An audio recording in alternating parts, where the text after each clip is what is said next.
نحمدہ و نصلی علی رسول الکریم، اما بعد فاعوذ باللہ من الشیطان الرجیم، بسم اللہ الرحمن الرحیم۔ سامعین وقار، جناب عمار بن یاسر علیہ السلام کے حوالے سے ایک بہت ہی مشہور حدیث جس پر بہت ہی لے دے ہو چکی ہے پلمبریوں اور تفصیلیوں اور رافسیوں اور جتنے گمراہ فرقے ہیں، انہوں نے جناب امیر المومنین جناب معاویہ علیہ السلام کے خلاف اس کو پیش کرنے میں کوئی کسر نہیں چھوڑی ہے۔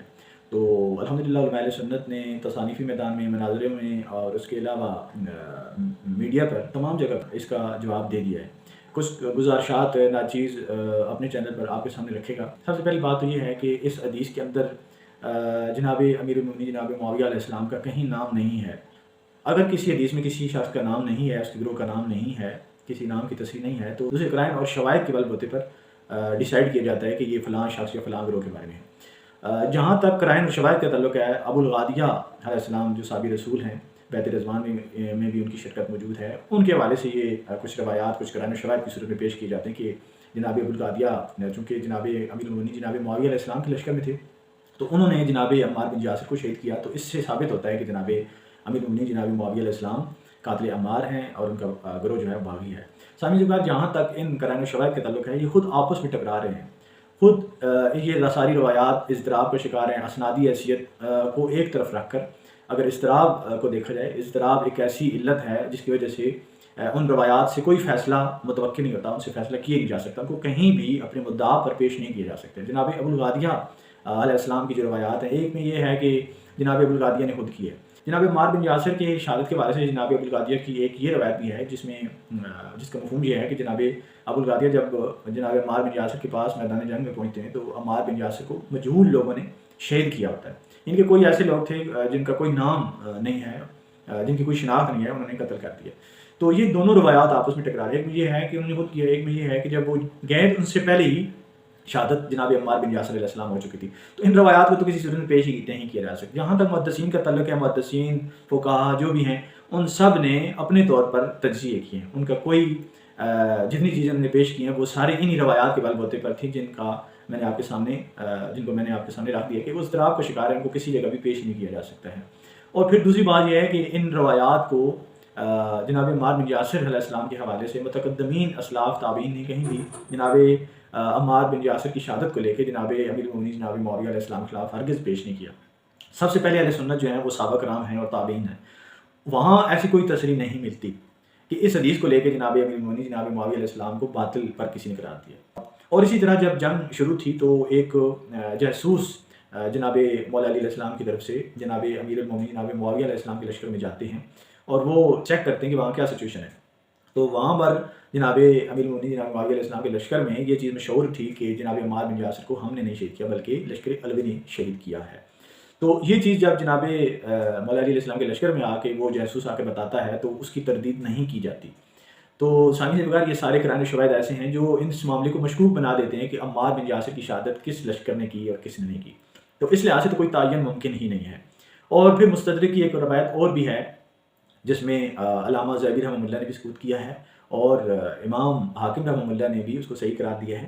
اس کے اندر یہ ہے کہ یہ جو جناب عمار بن یاسر کی شہادت ہے یہ فی الباغیہ خارجی تھے، ان کا تعلق صحابہ کرام رضوان اللہ علیہ اجمعین سے نہیں تھا بلکہ وہ خارجی تھے۔ تو یہ روایت تو بالکل فیصلہ کر دیتی ہے کہ اس کا تعلق خارجیوں، پھر اور بھی کئی محدثین نے اس کو خارجیوں پر ہی فٹ کیا ہے۔ تو اس کے علاوہ تحکیم کے وقت بھی اس حدیث کو پیش نہیں کیا گیا۔ پھر بعد والے جتنوں نے کیا ہے وہ اپنے قرائن و شواہد اپنے تجزیوں کے طور پر پیش کیا ہے، اس کی کوئی حیثیت نہیں ہے۔ جب خود جو غیر جانبدار صحابہ کرام رضوان اللہ علیہ اجمعین ہیں انہوں نے کبھی اس کو پیش نہیں کیا، پھر فریقین کے اندر بھی اس حدیث کو ڈسکس نہیں کیا گیا جناب معاویہ علیہ السلام کی بغاوت کے حوالے سے۔ پھر لفظ باغی جو ہے اس میں بھی تفصیل ہے، اگر تو جیسے کہ جامع ترمذی کی حدیث ایک موجود ہے کہ جس میں اچھی چیز کو مانگنے والا طلب کرنے والا بھی باغی کہلاتا ہے۔ تو جناب معاویہ علیہ السلام نے تو ایک اچھی چیز طلب کی تھی جو قرآن و سنت سے ثابت ہے، وہ ہے قصاص۔ تو اس لحاظ سے تو جتنی باغی کی رائٹ ہے وہ فیل ہو جاتی ہے۔ تو اس کے علاوہ شرعی بغاوت وہ تو قیامت تک محدثین فقہا پوری امت مسلمہ بھی لگ جائے نا وہ ثابت نہیں کر سکتی۔ حضرت امیر المومنین جناب معاویہ علیہ السلام کو شرعی باغی دنیا کا کوئی شخص ثابت نہیں کر سکتا، یہ ہمارا چیلنج ہے۔ لغوی ہے، اصلاحی ہے، فلاں ہے، اتحاد ہے، ان چیزوں کی کوئی حیثیت نہیں ہے، نہ ہی جناب امیر المومنین جناب معاویہ علیہ السلام کے خلاف ان کو پیش کیا جا سکتا ہے، ان کی کوئی حیثیت نہیں ہے۔ پھر تحکیم جب صلح ہو جاتی ہے تو اس حوالے سے بھی آپ دیکھیں قرآن مجید کا تو یہ آرڈر ہے کہ آپ اس وقت تک باغی فرقے سے جنگ کریں گے جب تک وہ اللہ کے حکم کی طرف نہیں لوٹتا۔ اللہ کے حکم کی طرف تو وہ پہلے ہی لوٹے ہوئے تھے، انہوں نے تو پہلے ہی وہی مطالبہ کیا جو قرآن و سنت سے ثابت ہے، وہ ایک قصاص۔ تو ایسے تو وہ کوئی مطالبہ جناب امیر المومنین جناب معاویہ علیہ السلام کا تھا ہی نہیں جو غیر سنت یا غیر شرعی تھا. تو یہ ساری چیزیں جناب عمار بن یاسر کی شہادت کے حوالے سے یہ سارے وہ تحفظات آپ کو فراہم کرنے ہیں کہ جس کا تعلق جو نتائج فراہم کر رہے ہیں جو نتائج دے رہے ہیں کہ جس سے ثابت ہوتا ہے کہ جناب عمار بن یاسر کی حدیث جو ان کی شہادت کے بارے میں پیشن گوئی ہے اس کا تعلق جناب امیر المومنین جناب معاویہ علیہ السلام کے ساتھ ہرگز نہیں ہے. پھر یہ جو ڈنڈورا پیٹا جاتا ہے کہ اجماع ہو گیا تھا اور امت مسلمہ کا اجماع، ایسا کوئی اجماع نہیں ہے، اور اس پہ انشاءاللہ ہم تحقیقی دستاویز لا رہے ہیں. کوشش ہماری یہی ہے، وقت کی قلت کے باعث مصروفیات کے باعث وہ کام تھوڑا پینڈنگ میں ہے، لیکن ہم وہ سارے شواہد فرداً وقتاً فوقتاً ہم وہ اکٹھے کر رہے ہیں. اور یہ جو اجماع والا باطل دعویٰ ہے وہ جھوٹا ہے، اور جو سب سے پہلے جس نے اس قسم کا قول کیا ہے وہ امام قرطبی رحمہ اللہ ہے میرے علم کے مطابق. ٹھیک ہے، اس سے پہلے 4 صدیاں 3 صدیاں 3.5 صدیاں خالی ہیں اس چیز سے. ٹھیک ہے، تو سب سے پہلے تو اجماع ہم نے دیکھنا ہے کہ خود صحابہ کرام رضوان اللہ اجمعین جو خود اس میں بنفس نفیس شامل تھے انہوں نے کیا یا نہیں، ان کی طرف سے کوئی اجماع ہی نہیں ہے. پھر اس کے بعد کی اجماع کی کیا حیثیت ہے؟ گویا کہ ایک عام پبلک بندہ، ایک عام انسان، تابعی بھی نہیں ہے اور بعد والے لوگ ہیں تبع تابعین بھی نہیں ہیں، وہ پوری امت بھی اکٹھی ہو جائے اصحاب رسول کے خلاف، اس کی کوئی حیثیت نہیں، اس اجماع کی کوئی حیثیت نہیں ہے. جب بنفس نفیس جن لوگوں نے اس جنگ میں شمولیت کی اس کو انہوں نے خود اس چیز کو ڈسکس ہی نہیں کیا، فیض الباغیہ کی حدیث کو ڈسکس نہیں کیا، عمار بن یاسر علیہ السلام کی شہادت کو ڈسکس نہیں کیا. بعد پوری امت کون سی وہ جو ہے نا اصحاب رسول سے سینئر ہے، کیا وہ قاضی ہیں؟ اصحاب رسول کے خلاف اسلاف کا کوئی بندہ، چاہے امام ابن کثیر ہیں، حسن بصری ہیں جی، امام احمد ہیں، جتنے تابعین کیوں نہیں ہیں ان کی کوئی حیثیت نہیں ہے. وہ صحابہ کرام رضوان اللہ اجمعین پر قاضی نہیں ہے کہ ان کی حتمی رائے ہی، ان کی جو رائے ہے وہ حتمی قرار پائی جائے گی.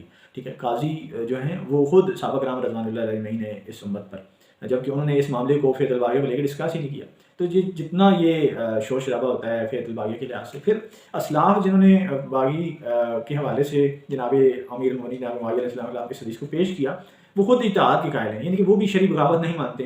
اور جب شرعی بغاوت وہ نہیں مانتے ہیں تو پھر کس منہ سے تم کہتے ہو کہ نعوذ باللہ شرعی بغاوت پر پوری امت مسلمہ کا اجماع ہو گیا کہ جناب امیر المومنین جناب معاویہ علیہ السلام جناب عمار بن یاسر کو شہید کرنے کے باعث شرعی باغی ہیں؟ ایسا ہرگز نہیں ہے. کسی امتی کا کہیں بھی آپ یہ اجماع دکھا ہی نہیں سکتے ہیں، کسی صدی میں آپ نہیں دکھا سکتے، یہ چیلنج ہے.